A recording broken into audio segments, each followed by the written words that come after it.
Hello, everyone, and a huge thank you for joining us today for a discussion on how to communicate effectively as an IC. The webinar will last roughly 45 minutes, after which both myself and the panelists will head over to the Lead Dev Slack to answer some of your questions in the Staff Plus channel. We may also have time to answer a couple of questions live, so please do submit those through the Q&A feature on Zoom, and we'll get to them if we can towards the end. So let's get started with some introductions. My name is Blanca, and I'll be joined today by Eden, Irina, Jesse, and Shweta to share their experiences and insights. I'm going to ask each of you to introduce yourselves. So we're going to go in alphabetical order by name. Could you please answer in 60 seconds who you are and what makes you excited about being on the panel today? Eden, would you go first? Yeah, sure. I'm Eden Girmay, he, him pronouns. I am co-founder and CTO of Thinksy, which is a new startup. And before that, I was a staff engineer at Slack, and I was there for around 6 years. Yeah, I'm excited to be on this panel in particular because I think communication is one of those things that everyone says you need to be good at like work and relationships and life, but there's like no real checklist. So any conversation that helps us talk more about what it's like for us or to give actionable feedback, I think is awesome to put that out there in the world. Thank you. And now, Irina? Hi everyone, I'm Irina. I'm a senior staff engineer at Apollo Graph. I work together with Jesse, who is also on this panel. And I'm really happy to be here because I feel like I think a lot about communication, and I feel like I've messed up a lot of times in that way, in that regard, and I learned a lot from that, and I'm really excited to share that knowledge and those learnings with you, to hopefully get everyone better at this nuanced field of our work. Thank you. Next up, Jesse. Hi, I'm Jesse Rosenberger. My pronouns are he or they. I work at Apollo Graph as well. I'm an engineering manager that leads the efforts building high-performance GraphQL infrastructure and developer experiences for an enterprise market's digital transformation needs when adopting the Supergraph. And I get to coach excellent engineers like Irina. When I'm not just doing developer tools and things like that, I'm certainly excited in the challenges that ICs face in communicating on matters like this. Certainly a thing that I can relate to, places I've been before, and I love getting perspective from outside of the organization where I spend my day-to-day. That sort of learning lets me bring that information back to my team. Excited to be here. Thank you. And last but not least, Shweta. Hi, I'm Shweta Bhandare, and I'm a principal engineer at Recursion. Recursion is a clinical stage tech bio company that is decoding biology to industrialize drug discovery. In this role, I've been in the engineering leadership team here that is working to really build tools that enable speed, scientific innovation across several domains at Recursion, such as chemistry, biology, translation, and workflows. And so it's a fun place to be, and definitely feel very satisfied being in this at Recursion. As a result of being in this diverse, working with diverse people, communication becomes a big part of my job. And, not being trained in this, but like I've had to learn this on the job. And I'm really excited for this panel, to be a part of this panel and share some of my learnings. Thank you. Thank you, Shweta. Thank you, everyone. We're going to take a little step back before we start. And like the panel said, senior individual contributors underestimate how much a lack of or bad communication can hinder their career growth. Our work looks obvious to us and the engineering teams we work with. We have to learn to step into the shoes of others around us and tailor our explanations that they become accessible to a wider audience. Making things accessible doesn't mean that we're oversimplifying. And on the other hand, our roles as enablers for engineers requires us to communicate business strategy to engineers in a way that helps them understand what is most relevant for the product area they work in. So today we have brought you a group of people with a breadth of perspectives and roles to discuss what does effective communication look like and what to think and prepare beforehand. So now let's dive into the questions. For the first topic, we're going to structure the conversation in different topics. But the first topic, we're going to be focusing on communicating effectively to different audiences. And we're going to be starting with Irina. What things do you think about when you are preparing to communicate with people in different teams or in different roles in the company? Yeah. So I work at a pretty technical company. We work with developer tools, and our customers are also technical because they use those developer tools. But at the same time, I think I talk with a variety of different people. They can be technical customers, product managers, solution architects, sometimes our executive level staff. And for all of those, I think it's important to really think about what's important to these people. Do they need really in-depth technical details if I'm talking with my teammates, for example, other engineers? What kind of technical detail do they need? For example, solution architects are also really technical people, but they don't need the same level of detail as, for example, my direct team. Are they interested in timelines? And that's the only thing they're interested in. Do they need a broad picture? Do they need background information of why we're making a certain decision? But overall, I think about what, if I were in these shoes, if I wore this hat as a product manager, what it is that I would need. And at the same time, you do want to communicate with a different part of the team or a different person who works at a company. You kind of have to think about their background as well. For example, I would frame my communication, if this was like a direct chat with somebody who's from the US, very differently than when somebody's from France or Ukraine. For example, I work with these people from different countries, and they have different ways of communicating, and I'll sort of tailor that a little bit to their background. Not necessarily speaking in that language, although I might speak in that language, but just kind of thinking about what's important to this background of people. I also kind of think about this, that if I'm speaking to somebody in a different role, I think about the fact that this is a two-way street. I might need something from this conversation just as much as they will need something about this conversation. And kind of framing that piece of document or that call is really important about what our needs are. And if I need something from this piece of communication, I'll think about what it is that I need, and I'll usually communicate it up front, like saying, I will provide you with a summary, or this is the agenda for our call.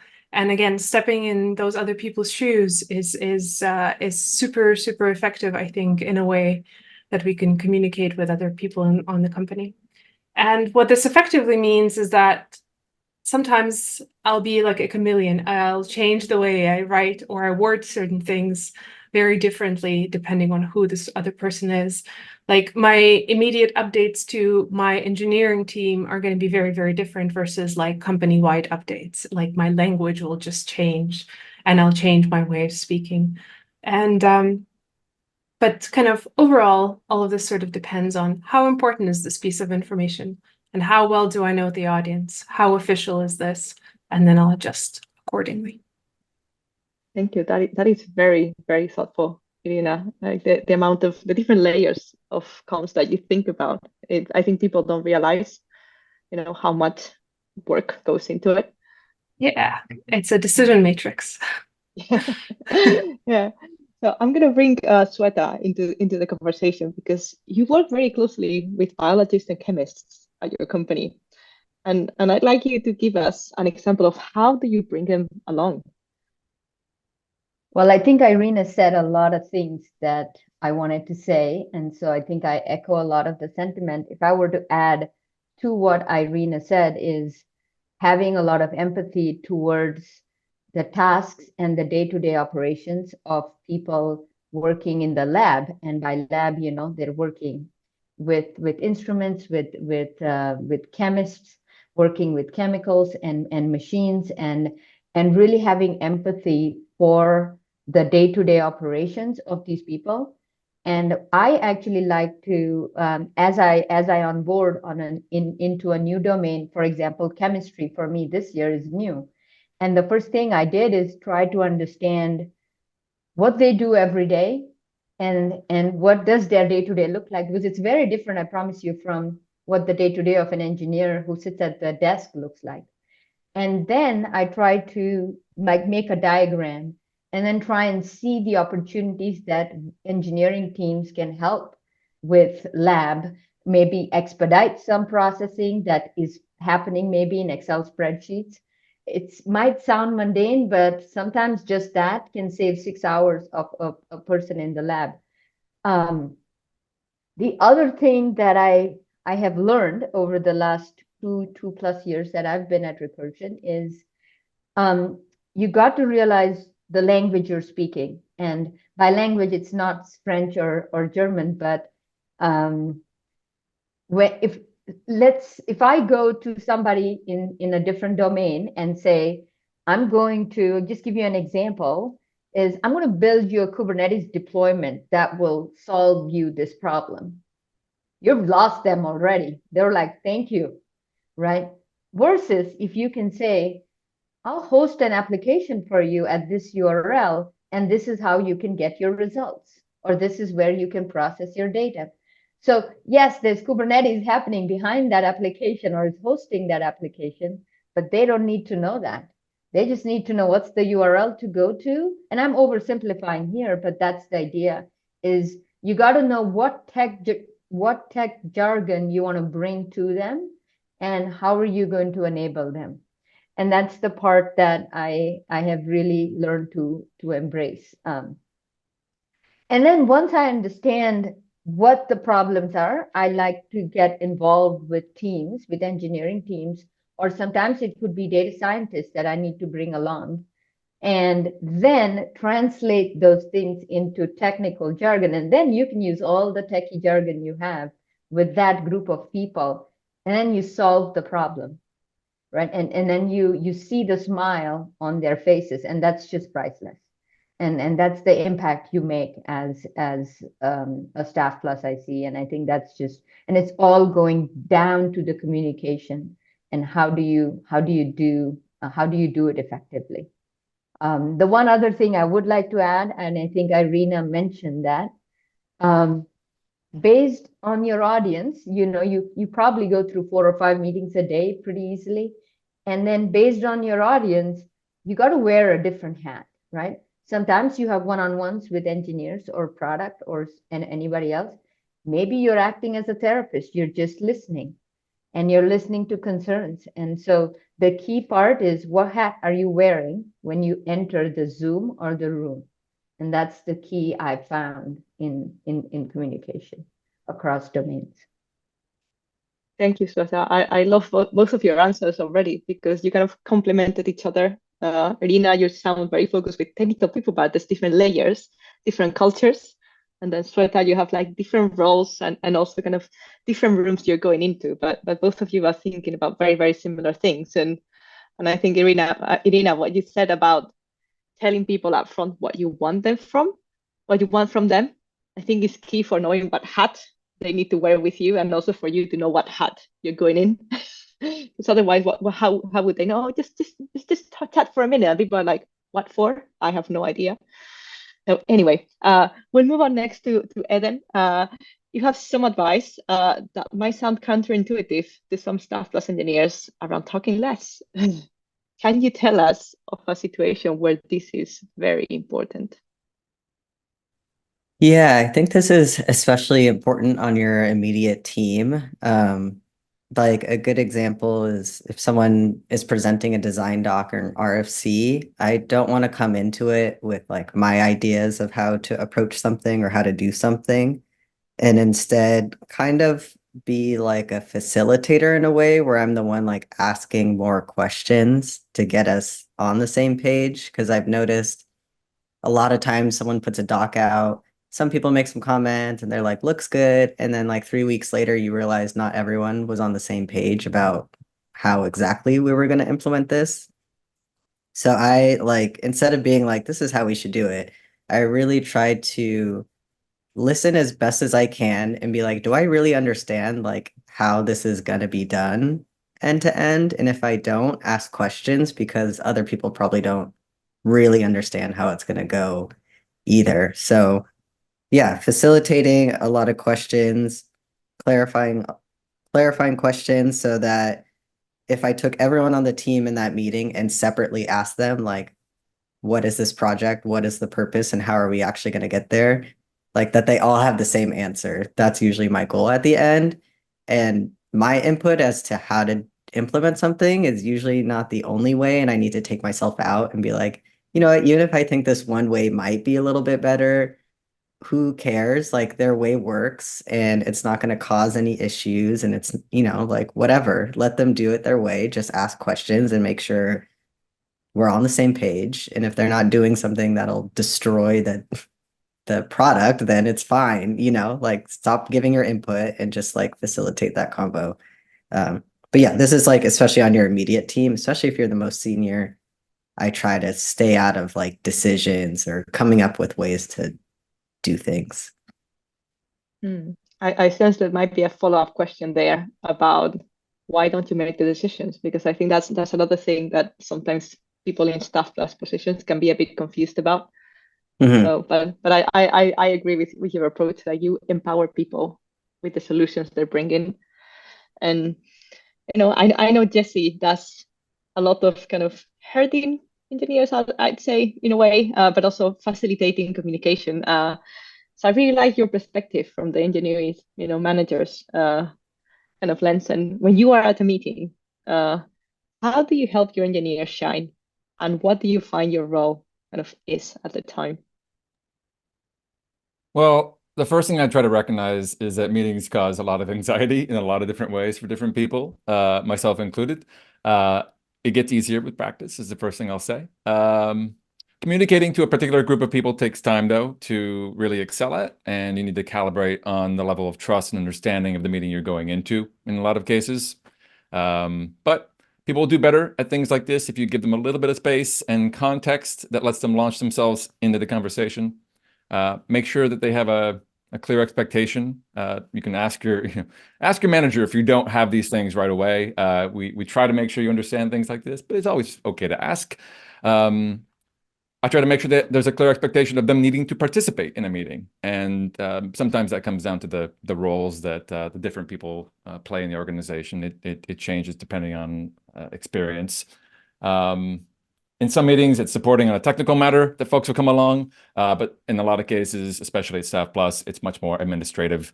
Try to ease off on some of the technical stuff as you move further away from like the core technical team. But going back even further, way before the meeting actually starts, enabling someone to shine in the meeting probably starts way before that meeting. It starts building mutual trust and respect, and it requires aligning on expectations for the role in a very general sense. And then if I build up that trust ahead of time, it also means that I, as the manager, am less likely to be surprised in a higher meeting, because I know that folks working on it will be communicating outward about the challenges that they see way ahead of time. If you set up that trust, your team can bring problems to you for coaching when they need it, and you can expect that when you come to the meeting, things will probably be fine. Start your preparedness. I don't ask all my engineers to show up in meetings and be alone and representing their work. But for folks leading initiatives, especially Staff Plus, there is an expectation of that. And I try to ask my team to be able to represent their work, both the good parts and the bad parts. Yeah, that becomes a thing more and more over time. But on day one, it doesn't exist. So I try to make sure I'm creating the space for them. Sometimes it's by being way more intentional in meetings where they're in. But in a lot of cases, it's just by saying less. If I just trust my team to say something, they probably will, and they'll practice and they'll represent their work. And I love that. And I think that one of the things I try to do is prepare for the case of, if I don't show up at the meeting, what are the chances of the right information getting conveyed? And how do I set up the expectations so that just happens? People on my team are great. but they're not always used to communicating to the same group of people that I do. So a little bit of work here just goes a long ways.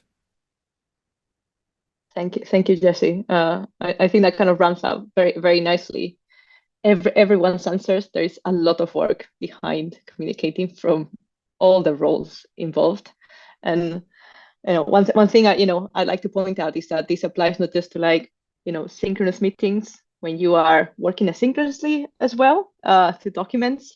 You can run a lot of times in kind of different understandings, and you need some sort of kind of checkpoint. So this is where Eden and Jesse's answers would be really useful. Yeah, you need to make sure that everyone has gained the same idea and is kind of going towards the same goal.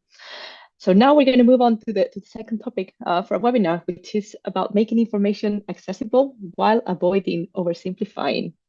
And I'm going to go back to you, Eden, because you shared before with our group how communicating up is simple, but it's not easy.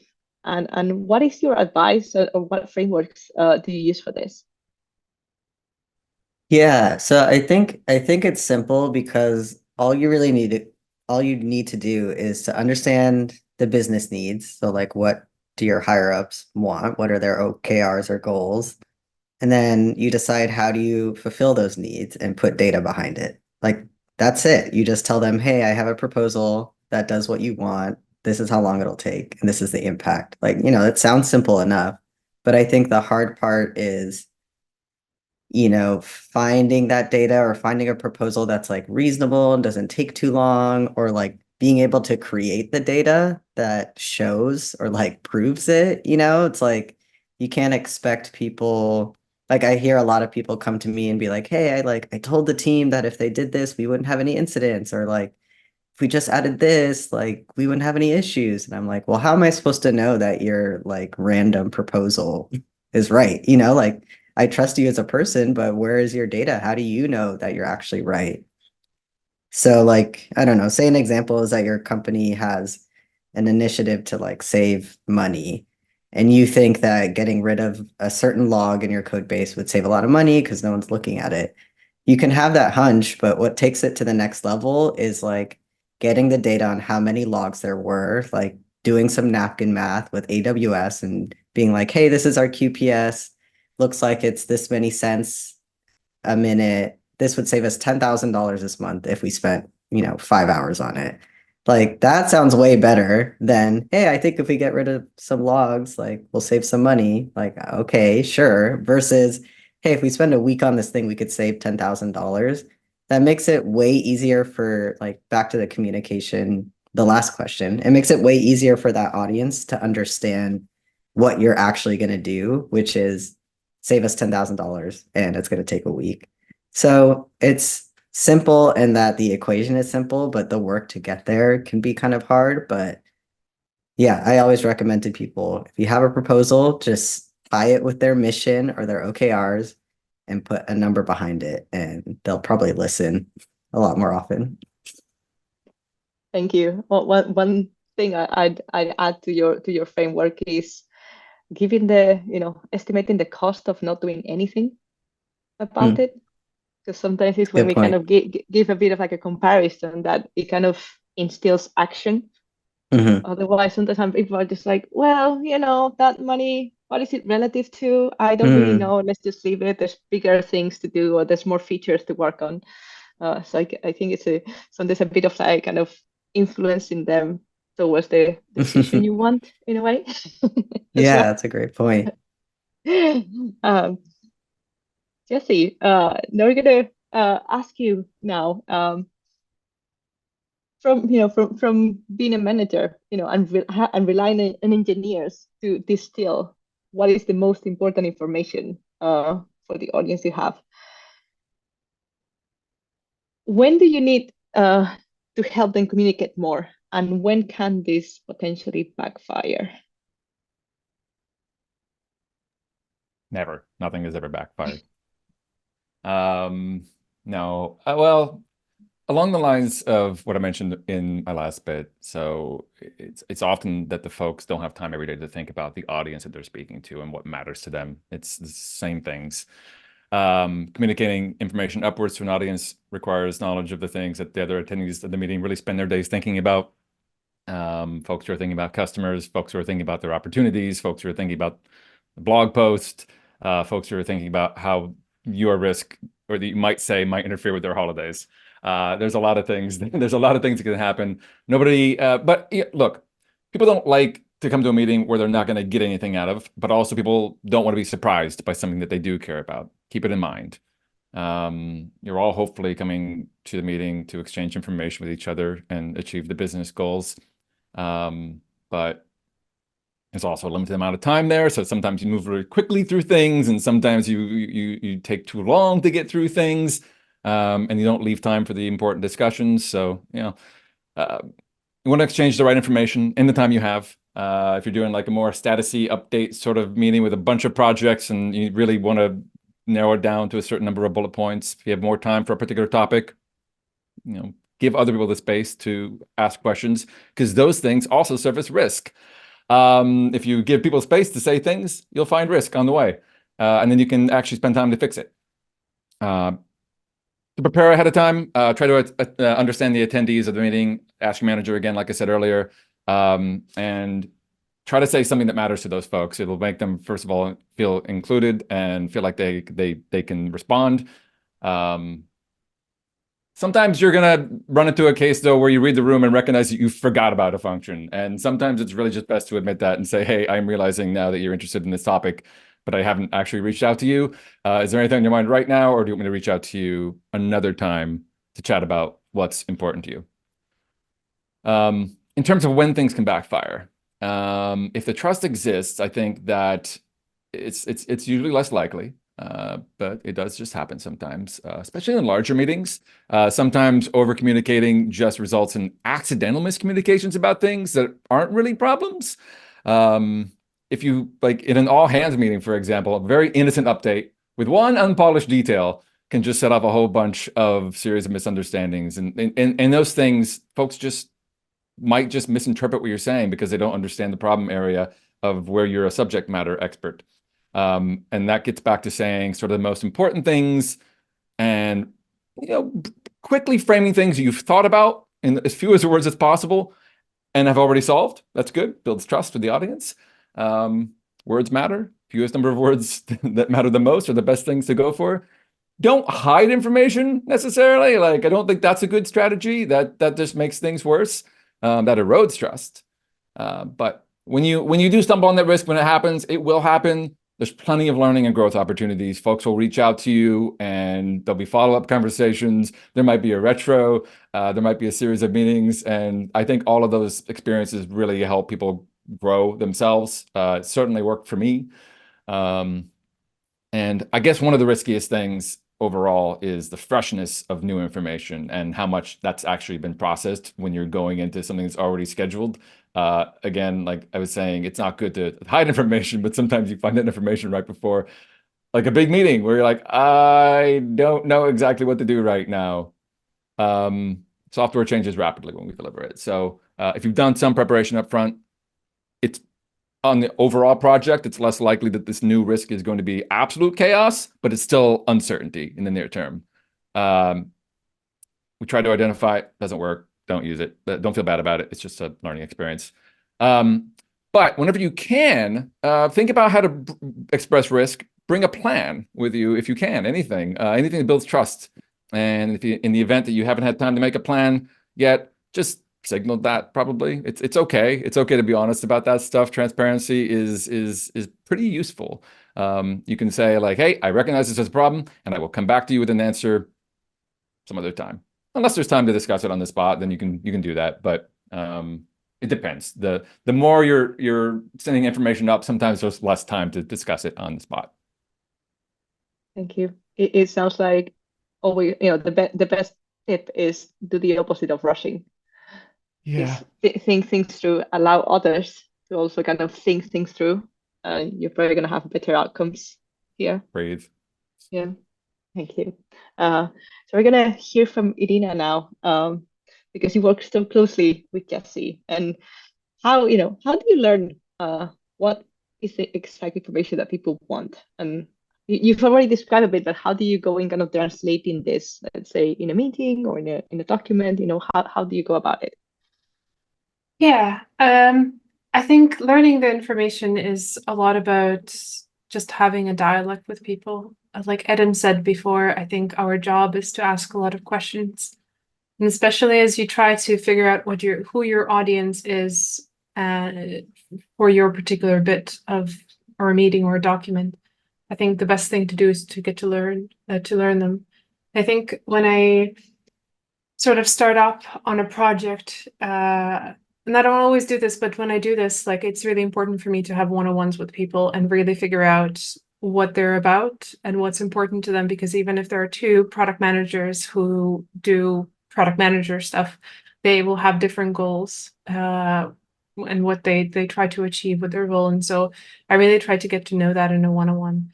And it's hard in the beginning, I think, but the more you get to know people, the more you find out about them and their priorities, and then it makes it easier for you to translate that information to them in a particular way. And so at some point, like I can tell by body language or the manner they speak or they write like I don't know if it's my like level of perception is really good or just like it comes with practice and eventually you get there. Like you'll know what's necessary. For example, if Jesse writes something to me, like even if it doesn't say that in a sentence, I'll know what he means in a way. But at the same time, like I think your job when you translate between different audiences is like you're an information compiler at this point. I'm a compiler engineer, so there go the references. Like your job is to, once you have these conversations with different people, your job is to find patterns and commonalities among these different conversations and group them together.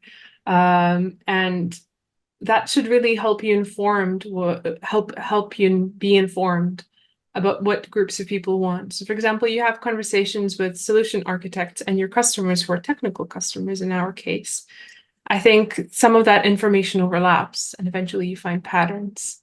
And then you group that information together and then you're able to transpile between different groups of people in a way. For example, like if you're prepping an RFC, and a lot of the times our RFCs are internal for like our own teams or like neighboring teams to read through and figure out what happens, but they also sometimes go out to our customers.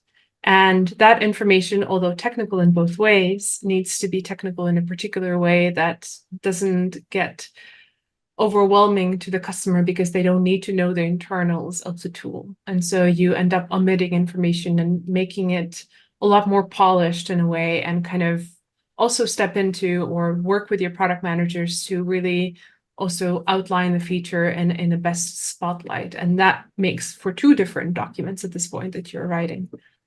Kind of similar, like if you're writing a preview, like you're going to be previewing a feature at some point and you want a frequently FAQ section. You will write one for your solution architects and you'll write one for your customers. Again, different information needs to be translated in different ways. And I think some of this, like getting to know what other people want, also boils down to you as a senior, as a staff plus engineer, of knowing what the business strategy is, like Eden was saying just a while back. It makes a lot of sense once you know what the business strategy is, and then you kind of, again, put that together into your patterns, and you slot that together, and you figure out what it is that people want. Absolutely. I think that the point that stood out most for me when you were speaking was you have to make sure you understand really well all of these inputs before you can actually come up with appropriate translations. Because if you don't understand it, then I have a big problem there. Yeah, exactly. Yeah, thank you. And we're gonna move on to Sweta. So you have an example about surfacing gaps that can then help upper management gain awareness. Can you describe what steps you take when sharing and how that can benefit the teams you work with?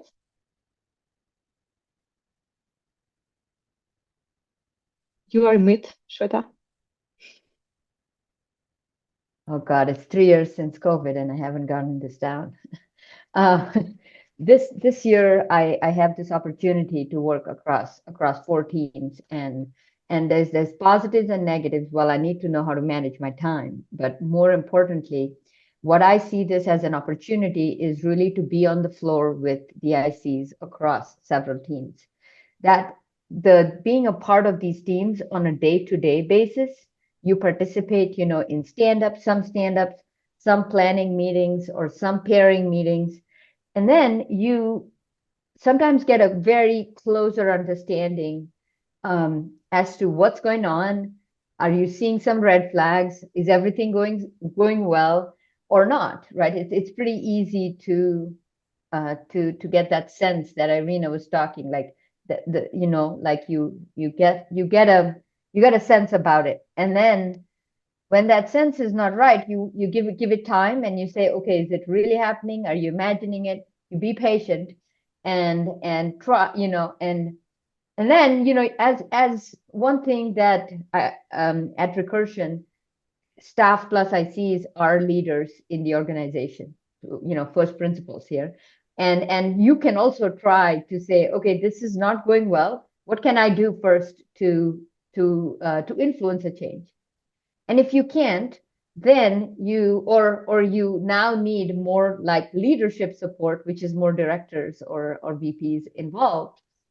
You start to now, given that you've been patient for a few weeks, you now have enough data points to say, this is what I'm seeing, and I'm concerned about X, Y, and Z. For example, we had some reorganizations recently, and I noticed that things were not going as well as they should have.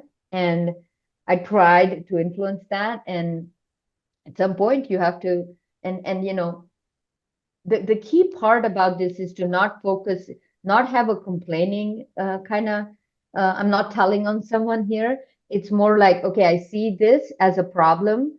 This is the gap, and this is what we need to do. And these are the people to bring along so we can now solve this problem. And it's almost going to the directors or VPs and saying, this is how I would solve it, and this is the gap that's happening.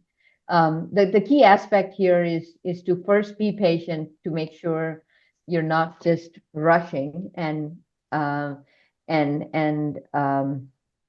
yeah. So I think, I don't know, Blanca, if that was kind of what you were going towards. That was great. I think we have more questions around this topic a bit later on. So yeah, okay. I think this is the perfect time to kind of end it in. So we're kind of almost towards the winner. We're going to try to touch on topic number 3, and then if we have any questions left over, we'll take them to Slack because we're going to dive into a bit more in kind of communicating kind of risk. So for the last topic for the live webinar, we're going to talk about partnering with an engineering manager to elevate your communication skills. And we're going to shine the light first on Irina. And can you describe us, how has it helped you working alongside Jesse with leveling up your communication? Yeah, definitely. So Jesse and I worked together for 3 years now, so it's a long time, and I think we've had a chance to kind of really figure out how this manager IC relationship works. And I think at this point we're in a good set of, or a good combination of, kind of actionable strategizing and bird's eye view bantering, which are 2 terms I made up about 8 hours ago. And I think the number one thing that has been incredibly useful in our way of communicating is that, well, I feel, Jesse might disagree, is both parties are open to feedback, and both parties are kind of have this honest way of communicating. And so that, I think, really helps us have this safe space during our ways of communicating. And what that really allows us to do is to have this catalyst for really good ideas to come about. And I think that's really useful, because if you have that breathing room that Jesse was talking about before, I think you come up with a lot of really interesting things, and you really start to think about the gaps that you might not be thinking about. Whereas perhaps I'm bragging here a little bit about this good relationship I have with my manager. Not a lot of people get that. But yeah, I think like having that really gives you the headspace to really think strategically across various parts of the organization, which becomes super important, I think, the more I am in this role. It does take time to get there. And so like I appreciate that not everybody's in that position. I've had not great managers, to put it lightly, before. But yeah, I hope that at a Stuff Plus level, you're at that space, and obviously before that as well, like you're in that space and your relationship with your manager is kind of a partnership and a collaboration, because effectively that is meant to be.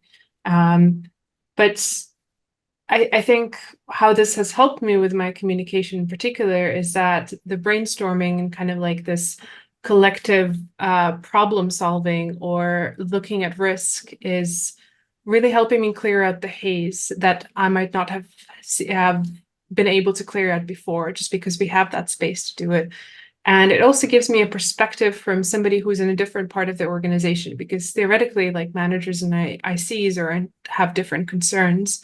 And so, like I was saying before, to me, it's really important to know what other parts of the organizations are thinking, kind of getting this indirect gist into what somebody else's priorities are really gets me to think about what's important for the project and how to get it to other parts of our organization. And especially it's really helpful for like these cross-functional implications that a project usually has, at least has had in the past year and a half or so. And I think that's really crucial for my role, and really, again, becomes a catalyst for good ideas and really helps to level up that communication. Thank you. I love that example you shared. I agree. A lot of people don't have the luxury of a good manager, but I think there's a lot we can do when we hear what good kind of management looks like. Sometimes we can just have a conversation with our manager and say, "Hey, I kind of need a bit of help on this," and I think that kind of sometimes can move the dial with your conversations as well. And yeah, I really loved it. Thank you. So Jesse, now let's hear from you. I love how we have kind of both of you kind of here in tandem, and almost kind of complementing each other's answers. So when you're working with Irina and other engineers in your teams, how do you help them think about the wider picture and not over-index on kind of the engineering details? I did not know Rina came up with those two new phrases 8 hours ago. That's great. We didn't get a chance to rehearse, this ahead of time, so I'm glad there's some synergy here.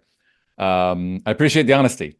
Before we go to the wider picture, I'll draw a connection directly to engineering as well, because different engineers on different teams have different constituencies and different specialties. And you might be shipping a feature and you might be running it by your counterpart, but then you need to go to like an SRE team, and they have different things to care about the end user experience necessarily. And they might be thinking about operational cost and number of nines and those sort of things. So to some extent, I just say, like, think about that and apply that to the different functions as well. Everyone has like a role to play in the organization. Don't get too caught up in this being an unknown world. It's just different people with different things that they come to work to think about every day. For me and my team at Apollo, again, we're building developer tools, pretty technical. We always try to think about the end user experience, but cross-functional partners also need that consideration to do their job. Most of that information will trickle out to the end user, whether you like it or not. It might come as a broken experience. It might come as something that doesn't make sense.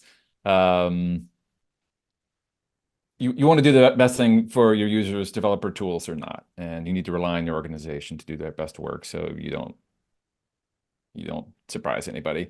You can work in your silo and let them work in their silo, I guess, but talk about their specialties together. As a suggestion, something that I think about a lot, consider making changes to how you design and deliver. I think that highly technical design documents do tend to intimidate folks and can sort of inadvertently accidentally shut down good conversation across functions early on. And it's not really fair to those other folks to force them to understand those highly technical concepts. One thing that I think we've had better success doing is documentation-driven development. I think that it's a nice artifact. Or if you're going to have a blog post at some point, write the blog post first. Share the blog ahead of time. Share the docs ahead of time.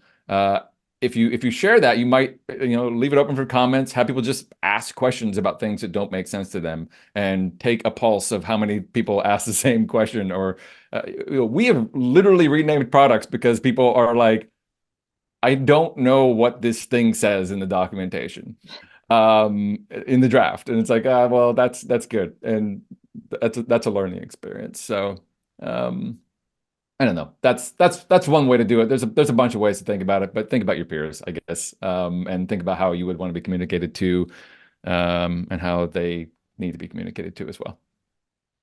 Thank you, Jesse. I believe we only have time for one more question before we wrap up. So, Eden, you have the last question of today. Ooh. So, earlier in your career, what was the approach for communicating and participating in meetings that you changed, and why?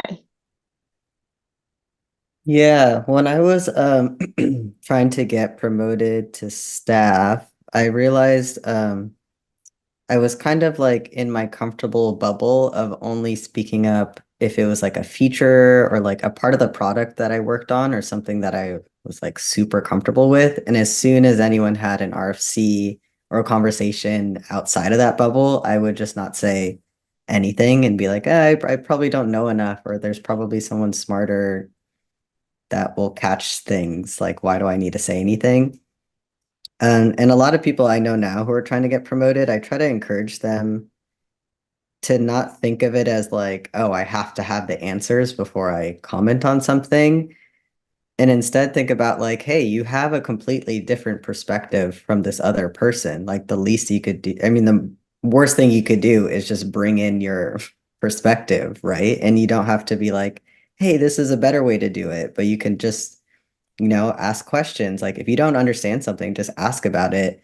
And a lot of times you'll realize you asking that question will bring up a really good conversation, because maybe the person will struggle answering it and realize, hey, maybe I don't really understand what I wrote there. Because I do that all the time. I'll write things and be like, what was I talking about?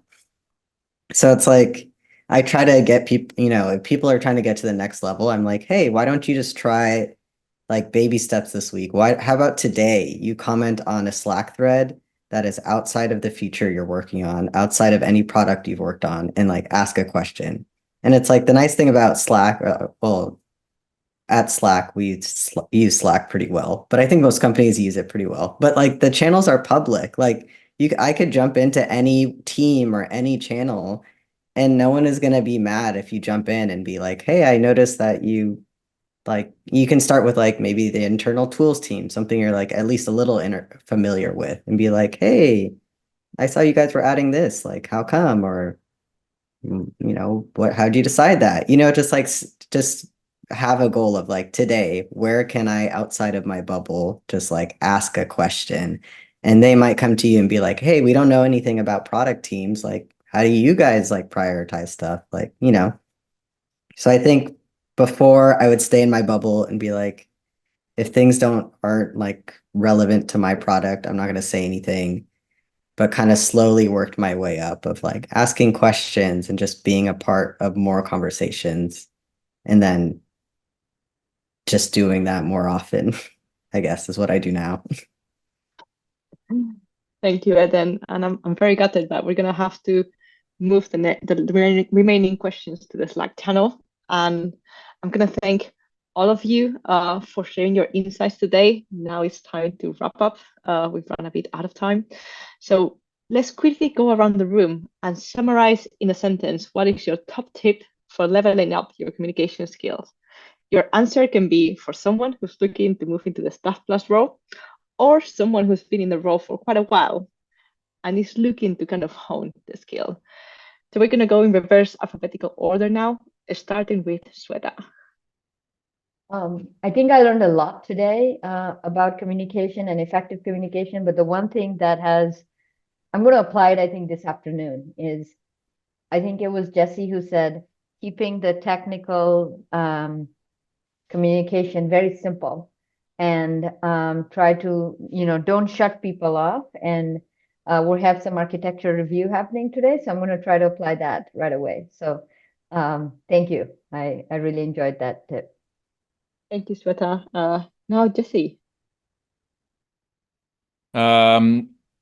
Learn to navigate your organization. I think Edwin was just sort of suggesting this, like, reach out of your usual lane a little bit, find something else, find some time to have some one-on-one chats with folks you work outside your function, folks on the fringes of where you spend most of your time. We have a thing at Apollo that's called Donut Chats. It's a bot that randomly assigns you to spend some time with somebody. And you can like opt in or opt out of them depending on how busy you are. But if you don't have that, just pick someone. You'll be surprised. People are pretty interested in talking. Get familiar with the details. I mean, talk to them about who they are as a person and things like that. Definitely, do those things, build a relationship, but also like ask them just like what's really important for you to get out of like a product's delivery. It might be that it could be legal or sales or solutions or support or marketing. Just ask them for feedback on your own delivery of the things they've already heard. And when you go into your next meeting, after you've had those conversations, take a peek at the attendee list and use those learnings to think about maybe catering your delivery to who's there. Thank you, Jesse. And Irina? Yeah, I think my tip is to really figure out what hat you're wearing when you're communicating with the people. Try to step into their shoes, see what their perspective is like. Ask questions. And once you get those answers, try to really gather them up and find patterns and see where that gets you, because I think that's one of the good ways that has helped me really to step up my communication. Thank you. And finally, Eden. Yeah, I would say if I had two actionable tips, one would be spend one time a day where you're going outside of your comfort zone, contributing to a conversation. And two, I think, like Irina said, like having one-on-ones, like schedule a one-on-one with someone that you don't have one with and just ask about what they care about. Thank you. I think for me, the big one was ask a question and just shut up. And you'll be surprised. People will tell you a lot of things. So thank you so much for all the good insights in today's panel. We're now all going to be heading over to the LISA Slack in the Staff Plus channel, and please head there to continue the discussion. Thank you for joining, and we hope to see you next time. Bye.